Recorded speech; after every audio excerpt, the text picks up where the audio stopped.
E aí pessoal, vamos analisar esporte comigo? E no vídeo a gente vai falar um pouco sobre esse início do Brasileirão que começa na quarta-feira, né, com grandes jogos já, com grandes clássicos. E a gente vai falar um pouco sobre o lado B desse Brasileirão. Claro que a gente sabe quem são os favoritos, a gente já imagina quem deve ir para a Libertadores também. E até já fiz um vídeo sobre isso, vai aparecer o card aqui em cima, que se você quiser ver, você pode clicar e ver a minha opinião sobre o ano do futebol brasileiro, o ano de alguns brasileiros no futebol sul-americano, que vai ser bacana de você ter uma noção do que eu estou falando aqui. Mas o lado B do Brasileirão são os times que vão lutar contra o rebaixamento, os times que talvez não tenham tanta coisa ali para agregar no campeonato em si, mas a gente vai focar um pouco mais na zona de rebaixamento, no Z4, porque esse ano aí parece que vai ter clube grande de novo lutando para não cair, novamente ali naquela zona da confusão e com um grande risco de ser rebaixado também. E a gente vai dar uma analisada nessa parte do Campeonato Brasileiro, e na grande expectativa de ter um grande campeonato, uma grande competição até dezembro. Mas antes de mais nada eu quero agradecer a vocês pelo carinho, pelas curtidas, pelos compartilhamentos, pelos comentários que sempre vêm agregando cada vez mais o meu canal. Essa discussão, esse debate é muito bom para cada vez a gente vir buscando mais pessoas, outras pessoas também vêm agregando cada vez mais, agregarem cada vez mais nos comentários, nos debates, nas discussões, o que é muito válido. E também quero pedir para vocês continuarem nesse engajamento junto comigo, continuarem comentando, continuarem curtindo, compartilhando, que assim a gente vai atingir mais lugares, mais pessoas e cada vez mais o canal vai chegar a um patamar mais alto, né? E sem mais delongas, vamos para o vídeo após a vinheta.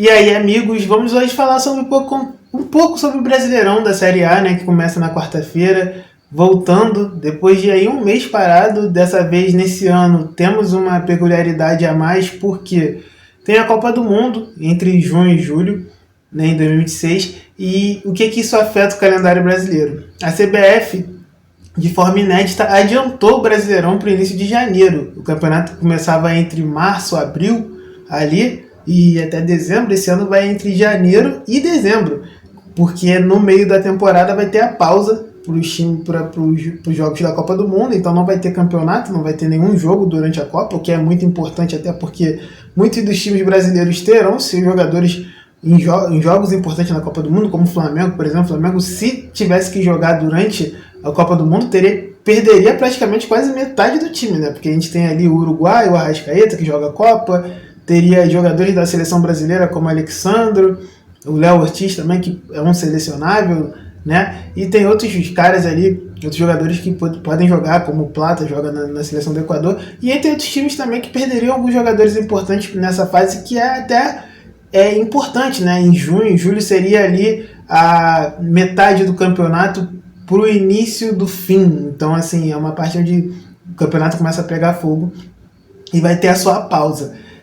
Mas também tem a sua areia movediça, esse formato de calendário. Porque a gente tem ali o estadual acontecendo ao mesmo tempo que o brasileiro. Antes o estadual acontecia no início e aí era usado às vezes por alguns times como uma forma de pré-temporada. Nesse ano, por exemplo, a gente já tem 5 rodadas de alguns campeonatos estaduais, dos mais importantes a gente ali já tem 4 rodadas, e tem time grande lutando para não cair no seu campeonato estadual, como Flamengo e São Paulo. São times que estão lutando para não cair no estadual, por exemplo, porque, claro que por motivo diferente, o São Paulo, mais pela crise institucional que toma conta do São Paulo, caso de corrupção dentro do clube, impeachment de presidente. O Flamengo já é mais por uma questão de planejamento, porque o clube planejou a temporada de uma forma onde não deu certo o início do planejamento, onde se achou que o time do Sub-20 daria conta nos 3 primeiras rodadas e o time do Sub-20 não conseguiu, só conseguiu um ponto em 9 possíveis, e aí teve que usar o time titular, ganhou do Vasco, mas perdeu para o Fluminense na última rodada, então se vê numa situação complicada. Tem outros times que estão na luta, né, do título, como se era previsto, como o Palmeiras, o próprio Fluminense. A gente também pensa aí pode-se dizer o Botafogo também, que vem bem. A gente fala sobre o Corinthians também, que ganhou alguns jogos, entre outros clubes pelo Brasil, grandes que estão na luta. Mas é uma parte de temporada bem assim, que precisa de atenção, porque o campeonato estadual antes, como ele vinha sozinho no primeiro trimestre ali do ano, você poderia usar ele como teste de alguns jogadores, pré-temporada, para recondicionamento físico. E nessa temporada não, nessa temporada você já tem o brasileiro logo de cara, em ali 2 semanas de calendário, valendo. E assim, pode ser que esse início a gente já tenha até surpresas em relação a treinadores demitidos, alguma troca técnica realmente, troca tática também, o que seria bem chocante de se ver, né? Mas nada surpreende muito assim no futebol brasileiro, né? Então assim, a gente já viu tanta coisa que é interessante. E a gente vai falar um pouco também sobre o lado B do futebol brasileiro, do Campeonato Brasileiro, da Série A em si, que são os times que a gente acredita que não vão ter tanta sorte no Brasileirão e que vão lutar pelo rebaixamento. E aqui eu já começo falando sobre os times que subiram de divisão, né? Os principais times que subiram de divisão, os 4 times que vão jogar a primeira divisão novamente, é o Remo do Pará, o Norte sendo representado novamente, o Norte que não jogava há muito tempo o Campeonato Brasileiro da Série A, desde o Paysandu. O Paysandu caiu no meado da década entre 2000 e 2010, o Paysandu cai de divisão e nunca mais a gente teve um time do Norte jogando o Campeonato Brasileiro da Série A. E o Remo volta depois de muito tempo também, né? O Remo não jogava o Campeonato Brasileiro da Série A desde a década de 90, se a gente for parar para pensar. Então, assim, é mais de 20 anos aí sem jogar na elite do futebol brasileiro. A gente também tem os times que subiram de divisão: Atlético Paranaense, a Chapecoense de Florianópolis, e também um outro time que subiu e que a gente acha que talvez vai sofrer ali um pouco para se manter na primeira divisão, é o Coritiba, né? Claro que o Coritiba, ele talvez dos 4 que eu falei aqui, é o que talvez tenha uma estrutura melhor, talvez tenha até um elenco melhor, e foi o atual campeão da Série B, mas eu acho que vai ter um sofrimento ali. Mas vamos por partes aqui. Como eu estou falando agora do Coritiba, vamos dar continuidade, ele é campeão brasileiro. O Coritiba é um clube até grande, né? Na parte sul do país, pode ser considerado grande sim, porém, eu acho que o que vai quebrar muito para esses times que acabaram de subir, né, da segunda divisão, é o planejamento para esse ano, que é muito curto, é um tiro curto, o calendário ele encurtou demais, e isso eu acho que é uma preocupação muito grande que a gente tem que ter com esses times por causa disso. Porque, vamos dizer, a última partida deles foi no final de novembro, se a gente parar para pensar, a última partida do campeonato da Série B, né? Foi ali no dia 30 de novembro, no início de dezembro, por ali, na primeira semana de dezembro.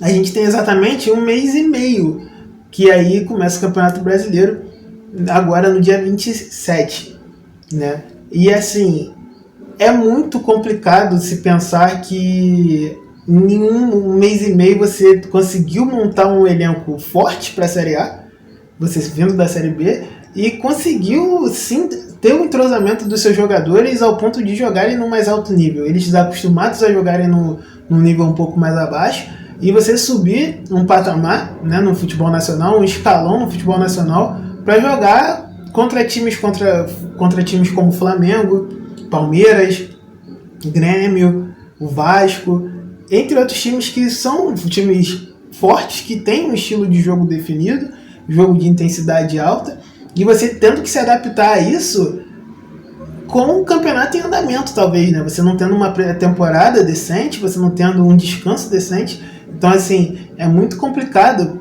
esse início de campeonato para os 4 times. E, assim, eu falo do Coritiba mais porque, como eu falei anteriormente, o Coritiba, ele é um favorito, ele é um time mais competente. Dos 4 eu vejo como mais competente. Ali, se a gente puder fazer um rankingzinho, né, dos 4 melhores ali que subiram, eu coloco o Coritiba, depois vem o Chapecoense, depois vem, talvez ali a briga é boa entre Remo e Atlético Paranaense para ver quem fica com o terceiro melhor ali. Talvez O Remo, ele vem ali na terceira posição. O Atlético Paranaense, para mim, ele é uma incógnita total dos quatro. É até engraçado a gente falar isso. O Atlético Paranaense, há menos de 5 anos atrás, era campeão da Sul-Americana, né, que é a segunda maior competição de clubes da América do Sul. Só perde realmente para a Libertadores. E teve uma queda vertiginosa, muito rápida, assim, né? Na temporada de 2024, o clube cai para a segunda divisão, passa 2025 todo na segunda ali, e com momentos tensos na segunda divisão, momentos de, tipo, se achar mesmo que o Atlético não subiria de divisão, não voltaria, não faria o bate e volta, além de se achar, às vezes, também que o Atlético poderia cair para a Série C. Teve momentos que o Atlético ficou ali entre 16º, 14º, o que era muito perto da zona de rebaixamento para a Série C, o que seria uma tragédia para um clube que é campeão brasileiro, que é bicampeão da Sul-Americana, que é campeão da Copa do Brasil, e assim, se a gente for parar para pensar na história do Atlético Paranaense, são títulos muito recentes. O título brasileiro veio em 2002, em 2002 veio o título do Campeonato Brasileiro, na década de 2010 a 2020 ali veio o título, em 2019 veio o título da Copa do Brasil, por exemplo. Você tem títulos da Sul-Americana nesse período também. Então é muito, muito estranho tudo que aconteceu com o Atlético, mas voltou. O mais importante era voltar, óbvio, né? O grande patamar do futebol, o grande escalão. Porém, hoje o elenco eu acho bem enfraquecido. E claro que, assim, a gente pode ter um novo Mirassol, subiu e ficou, foi para Libertadores, tudo. Eu acho que a gente pode ter sim. Não é tipo não é uma receita pronta, né? O futebol não é uma receita pronta, não é um esporte onde a gente consegue prever tudo, consegue prever todo tipo de situação que vai acontecer. Mas eu acho que, assim, não dá também para prever que todos vão conseguir jogar um ótimo futebol nesse início, que eles vão conseguir arrebentar, que a gente vai ter várias surpresas, que assim, eu pelo menos acho que não vai ser assim, tá? Nesse início de Campeonato Brasileiro, pelo menos eu digo assim, início de Brasileiro, eu digo nesses 2 primeiros meses, ou até nesse primeiro mês, eu acho que conforme o campeonato for passando, for indo, e o entrosamento dos jogadores forem aumentando entre eles, e a questão também de novas contratações também forem chegando e qualificando os elencos, né, desses times, eu acho que sim, pode haver uma melhora, acho que pode haver uma consistência maior. Por exemplo, o Remo, ele tem o treinador Osório, né, o Juan Carlos Osório, que é um treinador colombiano, um treinador até que histórico colombiano, só que, por exemplo, o Osório ele nunca conseguiu um trabalho muito bom aqui no Brasil, né, de clubes.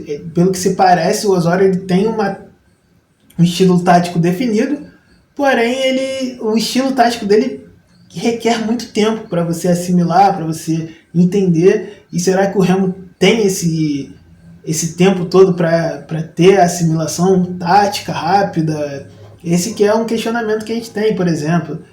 Outros times que não trocaram de treinador, igual o Atlético Paranaense, não trocou de treinador, continua com o Odair Hellmann. É muito interessante porque você manter um trabalho do ano passado, por exemplo, é um ganho. Se a gente parar para pensar no planejamento do calendário. Você ser obrigado a trocar de treinador é meio tenso, porque o treinador precisa chegar, e como a gente falou, os campeonatos começaram há 2, 3 semanas atrás, ele precisa impor seu estilo tático, impor sua filosofia de jogo para os jogadores precisam comprar a ideia dele, precisam entender o que ele está querendo passar, para aí sim ter a execução dentro de campo. O que em curto espaço de tempo é bastante difícil, se você não tiver um tempo hábil para aquilo ali acontecer. E então, assim, esses 4 times que subiram de divisão, eles, para mim, nesse momento, eles aparecem assim como favoritos à descida, tá? Mas claro que eu posso queimar minha língua aqui. Outro grande time que, aparece como favorito à descida, e esse realmente acho que toca muito no coração de muitos torcedores, é o São Paulo. O São Paulo é um clube que nunca desceu de divisão.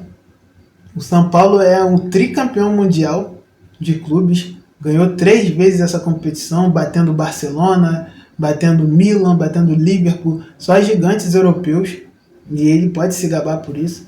Para muitos, o São Paulo é o maior clube do Brasil, até, né? Se tem um debate aí nos últimos tempos entre Flamengo, São Paulo, Santos, porque o Flamengo é o maior campeão da Libertadores entre os brasileiros, o Santos revelou Pelé e também é tri da Libertadores, e o São Paulo por ser tri mundial, e muita gente crava o São Paulo pelo tri mundial, só que o São Paulo não é o São Paulo que a gente conhece desde 2008 ali, 2012 talvez foi o último canto do cisne do São Paulo, que foi o título da Sul-Americana. Claro que ali nesse meio do caminho entre 2012 e 2026 você tem o título da Copa do Brasil, que foi um momento para a glória eterna, até porque o São Paulo nunca tinha sido campeão da Copa do Brasil, que foi em 2023.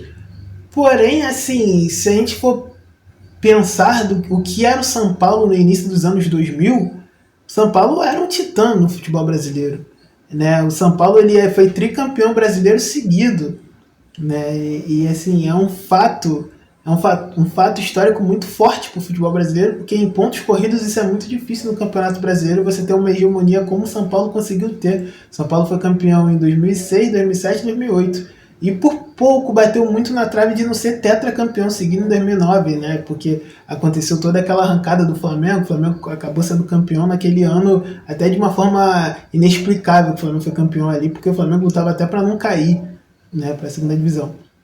Só que o São Paulo, ele era um time que todos os times brasileiros se espelhavam até pela organização, por sempre estar revelando grandes jogadores, por sempre estar chegando em competições intercontinentais, sempre chegando muito forte. Alguns times da América do Sul tinham medo de pegar o São Paulo, por exemplo, no meio do caminho, porque o São Paulo era realmente respeitado, conhecido, por ser um time que eliminava, que chegava forte, chegava em finais, semifinais constantemente. Só que o São Paulo foi se apequenando com o passar do tempo, foi se tornando cada vez menor e assim, várias lutas pelo rebaixamento em sequência, o clube não conseguindo ter uma estabilidade realmente, né, em relação a classificações de tabela. Sempre um ano estava na Libertadores, está lutando pelo título, outro ano você vê o São Paulo em 12º, 13º, aí aparece na Copa do Brasil um ano chegando na final e depois cai no Paulistão pro Mirassol, que tinha acabado de se encontrar, porque tem aquele episódio da pandemia, né, onde o Mirassol, o Campeonato Paulista volta, o São Paulo está na quarta de final, o Mirassol, que na época acabou dispensando seus jogadores por causa da pandemia para continuar sobrevivendo, naquela semana ali montou um time inteiro e ganhou do São Paulo no Morumbi, e é isso aí, acabou e valeu. Então, assim, tem esse episódio, acho que demonstra muito o que é o São Paulo hoje, né? O que se tornou o São Paulo. E ainda mais, o que vem manchando cada vez mais o São Paulo é só a política. Nos últimos tempos, está tendo investigações dentro do clube relacionadas à corrupção, a desvio de dinheiro do seu próprio presidente para benefício próprio. E o presidente acabou até sofrendo impeachment, né, e renunciando ao cargo. Já tem novo presidente no São Paulo, mas as investigações continuam. Só que a situação é um pouco tensa porque está começando, parece que está afetando, esse início de temporada parece que está afetando bastante o dentro de campo. E afetar o dentro de campo, geralmente clubes grandes, quando estão nessas situações assim de crise institucionais, e isso começa a afetar bastante dentro de campo, começa a se ter muita pergunta dentro de campo, geralmente os clubes não conseguem se restabelecer assim, né? Se recuperar durante a temporada. Talvez o alento do torcedor tricolor é que tudo isso está acontecendo no início do ano. E aí você ainda tem ali uns 11 meses ali para tentar se recuperar, para tentar pelo menos se manter na primeira divisão. E o campeonato começa na quarta-feira. E logo de cara o São Paulo pega o atual campeão da América, que é o Flamengo, por exemplo. Então, assim, não tem muito clima bom, não tem muito tempo para ficar se lamentando realmente, né? Precisa sempre pensar no pós, que o pós pode ser sempre pior. Porém, esse é o alento do torcedor tricolor, que é início do ano ainda, que dá para tentar recuperar, que dá para tentar montar um elenco guerreiro, um elenco que vai para a luta, e sabendo dos seus percalços, sabendo das suas limitações, mas que vai tentar competir e que pode sim se manter na primeira divisão. eu acho, por exemplo, o São Paulo melhor que os 4 times que eu falei anteriormente, que para mim chegaram e são favoritos a descer.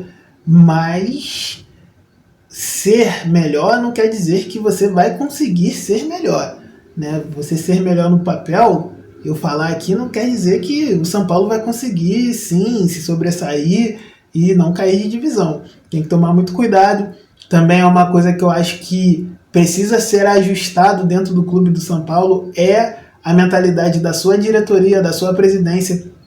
A presidência, ela no último domingo, quando o São Paulo enfrentou o Palmeiras, no último sábado, perdão, quando o São Paulo enfrentou o Palmeiras e perdeu, o Crespo, que é o treinador do clube, falou que o objetivo é se manter na primeira divisão, é os 45 pontos, que é o número mágico ali para os times que querem se manter na Série A do Brasileirão.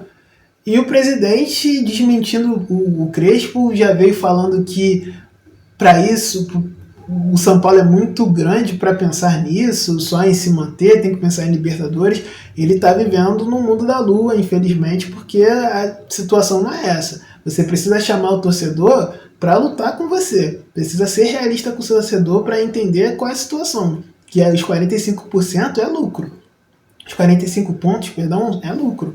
Você não vai lutar por título, não vai lutar pela Libertadores, porque aí você está sendo um mau caráter com o seu próprio torcedor, com o cara que está ali, que vai 9h30 da noite ver seu time numa quarta-feira, que no outro dia tem que ir trabalhar. Então, assim, você não pode ser mau caráter com esse cara que está se iludindo com aquelas palavras ali.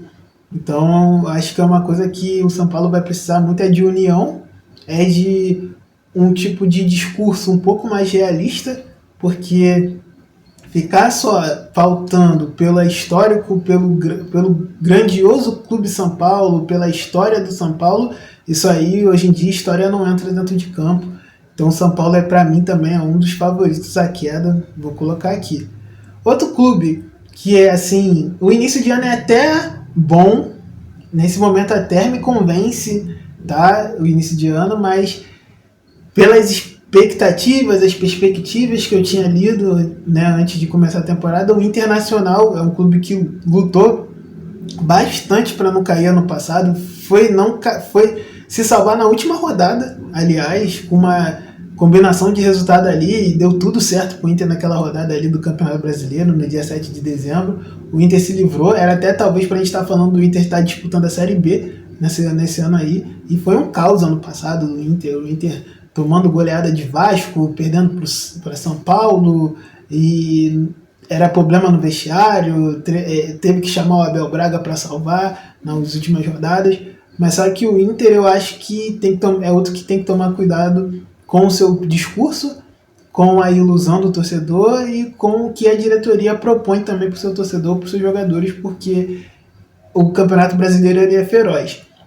Mesmo que eu ache que o início de temporada do clube seja bom no Campeonato Gaúcho, tá? Não acho que é ruim, tá vencendo jogos, o que é importante, isso ganha confiança, isso traz o torcedor para cima de você, para chamar você para os jogos e tal. Porém, assim, o Campeonato Brasileiro, como eu tinha falado agora na última frase, ele é muito feroz, ele é muito violento, porque você tem um jogo a cada semana, você tem às vezes 2 jogos a cada semana, e são jogos fortes, assim, se você não estiver preparado, você fica para trás realmente. Você tem jogo contra o Flamengo, na quarta, sábado você pega o Palmeiras, aí na outra quarta você pega um Cruzeiro, na outra semana você tem um Mirassol, e assim vai, são times muito fortes, que foram G4, por exemplo, ano passado, e assim, você não tem muito tempo para pensar, você vai tomar porrada de todos os lados, vai ter que vencer esses jogos, vai ter que ganhar pontos nesses jogos, e eu vejo o Inter hoje um pouco enfraquecido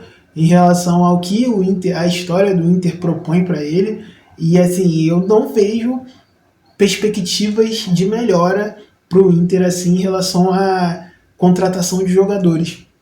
É até uma coisa que eu não vejo também no São Paulo, por exemplo. Eu não vejo perspectiva de contratação de jogadores. No São Paulo até se falou até de jogadores caros, né? Houve contratação no São Paulo do Dória, por exemplo, do Danielzinho, que são bons jogadores, mas no Inter realmente eu não vejo essa perspectiva, tanto que não houve tantas contratações assim, só houve uma boa contratação que foi a do Paulinho Lara, que é um bom jogador que veio do Vasco e pelo que parece se encaixou muito bem no meio-campo do Pesolano. E eu acho que o maior destaque desse time do Inter é o Pesolano, que é o treinador. Ele já se mostrou ser bom para treinar no Brasil. Vai ser o primeiro campeonato brasileiro de Série A do Pesolano, porque quem não lembra, o Pesolano ele subiu com o Cruzeiro da Série B para a Série A. Ele fez uma temporada inteira ali com o Cruzeiro, e o Cruzeiro jogando muito bem, né? Só que o Pesolano ele não fica para a Série A do outro ano, então aí o Cruzeiro já começa a trocar de treinador. Então, assim, também é um momento de adaptação do treinador, do uruguaio, que vai ter que achar formas de fazer esse Inter que não jogou nada, que é praticamente o mesmo time da temporada passada, que lutou para não cair, mas vai ter que achar formas de mostrar jogo, de ter mais jogo, de tentar ganhar jogos que ano passado eram quase impossíveis e tentar ganhar pontos que são muito importantes para o futuro, para o final da temporada, né? Então, assim, o Internacional para mim também é outro time que liga o sinal de alerta nessa parte da temporada. E para fechar aqui o vídeo, né, nas análises, eu vou colocar o Vitória, tá? O Vitória da Bahia, que é outro time ali que eu acho que sofre um pouco também com esse planejamento, com essa volta de campeonato brasileiro assim muito rápido, porque é um time também que terminou a temporada que é mais ou menos que nem o Inter. O Vitória entra na última rodada caindo para a segunda divisão igual o Inter, porém o Vitória também consegue o resultado que precisava e consegue a combinação também que precisava, que era a não vitória do Ceará e a não vitória do Fortaleza. Junto com o Inter sai da zona de rebaixamento, rebaixando os dois cearenses. E aí, no caso, o Vitória também não tem tanta mudança, né, da temporada passada para agora. É praticamente o mesmo time que lutou para não cair na temporada passada. O jogador talvez que tenha ali, que chegou e talvez possa ser ali o X da questão desse time, é o Marinho, que é o jogador que foi o melhor jogador da América do Sul na temporada de 2020, por exemplo. Então, assim, ele pode ser esse cara de nível técnico superior, pode ser a estrela desse time e até capitão, com certeza o líder técnico, porém eu não vejo o time do Vitória, o elenco do Vitória fortalecido para a luta da segunda divisão. Acho que é um time que tem as suas valências, como um físico bom, talvez o conhecimento ali do treinador, como o Ventura é um ótimo treinador para esse tipo de competição, essa competição ali da parte de baixo. Então, assim, manter o treinador também, acho que foi um fator importante para o Vitória, se pensando nessa temporada, porque ainda mais, como eu estou falando, Jair Ventura é um cara que, assim, se você quiser salvar seu time da segunda divisão, e assim, times que talvez não sejam tão grandes, né, e aí você tem ali o Vitória, um Goiás, algum time desse tipo, nesse sentido, chama o Jair Ventura porque ele é um ótimo cara para isso. É um cara que salva, que consegue trazer a motivação para esses caras. E assim, eu queria muito ver o Jair Ventura tendo um trabalho a longo prazo num time. Além de ser a longo prazo, eu queria muito ver ele treinando, por exemplo, um ano inteiro. Não chegando no meio do campeonato, tendo que salvar, naquele desespero ali. Eu queria ver ele chegar, treinar, igual agora como está no Vitória, e eu espero que ele fique aí um ano para ver como é que vai ser o resultado dele aí. Espero muito que ele consiga fazer com que esse Vitória fique na primeira divisão, por exemplo, porque eu acho ele um bom treinador para essas soluções assim, e eu acho que casa muito com o Vitória. Nesse momento, o Jair Ventura, eu acho que casa muito, né, com a filosofia do Vitória. Porém, é um time que tem que ligar muito o sinal de alerta, porque, assim, se a gente for parar para pensar, né, se um desses 4 times que eu falei anteriormente, que subiram de divisão, Coritiba, Remo, Atlético Paranaense ou Chapecoense, chegam jogando um futebol bom, vistoso, como a gente viu o Mirassol jogar, por exemplo, que não é muito impossível de acontecer no futebol brasileiro. Claro que eu falei que eles são favoritos a cair, mas não quer dizer muita coisa. Eles podem chegar e jogando um futebol bom, interessante, técnico, e se impondo contra alguns times e ganhando alguns pontos. O Vitória, se ele não conseguir se impor como o time que ficou de primeira divisão, como um time que lutou ali na zona de rebaixamento até a última rodada no ano passado, pode vir sim a ver sua vida complicada logo no início do campeonato. Então tem que tentar tirar lições da temporada passada, tentar não se desesperar no início, e não ter um planejamento melhor em relação a contratações de jogadores. Eu sei que talvez para muitos jogadores grandes, né, nesse momento o Vitória não seja tão atrativo, né? Talvez a gente não vê muitos jogadores com grande destaque indo para o Vitória nesse momento, mas o Vitória precisa ter uma linha de scout muito boa. Eu sei que talvez o lado financeiro pese um pouco para o clube também, né? Talvez, mas assim, tem que ter uma visão de mercado muito boa, mapear alguns jogadores que se encaixem na tática, que não sejam talvez grandes jogadores conhecidos, mas que se encaixem na tática, na filosofia do Jair Ventura que ele quer, para poder fazer com que esse clube se mantenha na primeira divisão novamente e não sofra, né? Além de se manter, acho que o mais importante é não sofrer, porque eu acho que o se manter é sim bacana, mas acho que o pior de tudo é o sofrimento dos torcedores até a última rodada, dos jogadores até a última rodada, de todo o clube até talvez a última rodada, para pensar aí se vai se manter ou não, porque às vezes você está precisando de um resultado de outro lugar, às vezes você não manda no seu próprio futuro. Então, assim, o Vitória da Bahia vai precisar muito, muito do apoio da sua torcida, muito de um mapeamento bom de mercado, de um ótimo planejamento para se manter na primeira divisão também. Mas o que você acha? Quais são os times do lado B que você acredita que talvez possam ficar na primeira divisão ou possam cair? Você acha que tem alguma surpresa? O pessoal do lado A, que a gente não falou aqui, como Cruzeiro, Palmeiras, Flamengo, Botafogo, Fluminense, quem sabe Bahia, algum deles vai talvez cair para a segunda divisão, vai lutar lá embaixo? Deixa a sua opinião, curta o comentário, compartilha, ative o sininho para receber novas notificações. E se você ficou até aqui, até já!